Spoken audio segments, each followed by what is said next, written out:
एक गांव में एक गरीब किसान रहता था। वहां पर 2-3 साल से बारिश नहीं हुई थी, जिस वजह से वहां की सारी जमीन सूख चुकी थी। किसान बहुत दुखी था, क्योंकि वो अपने जमीन के ऊपर कोई फसल नहीं उगा पा रहा था। सर्दी का मौसम था। आज किसान पेड़ के नीचे आराम कर रहा था। तभी उसे वहां एक सांप नजर आया। वह सांप अपना फन फैलाए हुए बैठा हुआ था। किसान के मन में एक बात आई। ये सांप काफी सालों से यहाँ रहता है। इसे भी इस अकाल के समय में मेरी तरह खाना ढूंढने में परेशानी होगी। फिर गरीब किसान ने मन ही मन यह तय किया कि वो हर रोज सांप को एक कटोरी दूध पिलाएगा। अगले ही दिन किसान एक कटोरी में दूध ले आया और सांप के बिल के पास रखकर कहने लगा, हे नागराज, आपको मेरा प्रणाम। मैंने कभी ध्यान नहीं दिया कि आप भी यही रहते हैं। सूखे की वजह से मैं तो परेशान हूँ, और मुझे लगता है आपको भी परेशानी हो रही होगी, इसलिए अब से मैं रोज आपको एक कटोरी दूध पिलाया करूंगा। ये बोलकर किसान ने वो कटोरी वहीं छोड़ दी और वहां से चला।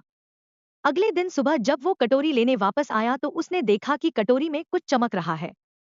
किसान ने कटोरी को उठाकर देखा तो उसके अंदर एक सोने का सिक्का था।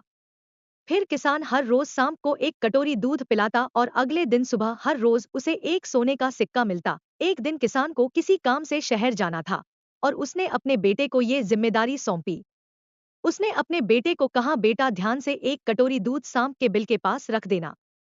किसान के बेटे ने अपने पिता के कहे अनुसार एक कटोरी दूध सांप के बिल के पास रख दी। अगली सुबह उसे भी सोने का सिक्का मिला।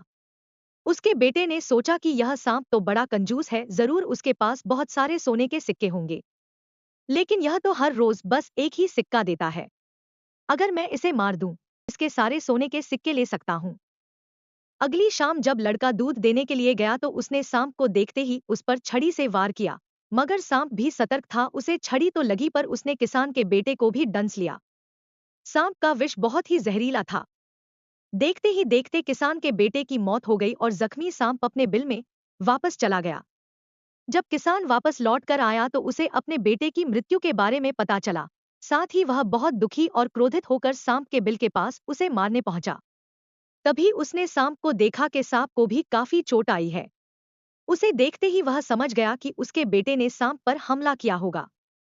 वो समझ गया कि परिस्थिति ही कुछ ऐसी हो गई होगी कि सांप ने उसके बेटे को डसा होगा। उसने हाथ जोड़कर सांप से माफी मांगी और सांप से अपने बेटे को वापस लाने के लिए कहा। थोड़ी देर बाद सांप अपने बिल में जाकर बाहर आया और उसने किसान को एक जड़ी बूटी दी। ऐसे ही मजेदार और मोटिवेशन अपने मरे हुए बेटी के पास गया। वीडियो को लाइक करें और चैनल को सब्सक्राइब करें। रखी। थोड़ी देर बाद उसका बेटा खांसता हुआ उठ खड़ा हुआ। जिंदा होने के बाद किसान के बेटे को उसकी गलती का एहसास हुआ। वो अपने पिता के साथ सांप के बिल के पास गया और उससे हाथ जोड़कर माफी मांगी और बोला, हे नागराज, मुझे क्षमा कर दीजिए। अब मैं किसी भी पशु, पक्षी या जानवर पर हमला नहीं करूंगा। मुझे क्षमा दान दे। सांप ने भी खुश होकर अपना सिर हिलाया और वापस अपने बिल में चला गया। इस कहानी से हमें दो सीख मिलती है। पहली ये कि लालच करना बुरी बात, और दूसरी सीख ये है कि हमें निर्दोष जीवों पे हमला नहीं करना चाहिए। हमें उन्हें बिल्कुल भी परेशान नहीं करना चाहिए। ऐसे ही मजेदार और मोटिवेशन स्टोरी सुनने के लिए हमारे वीडियो को लाइक करें और चैनल को सब्सक्राइब करें।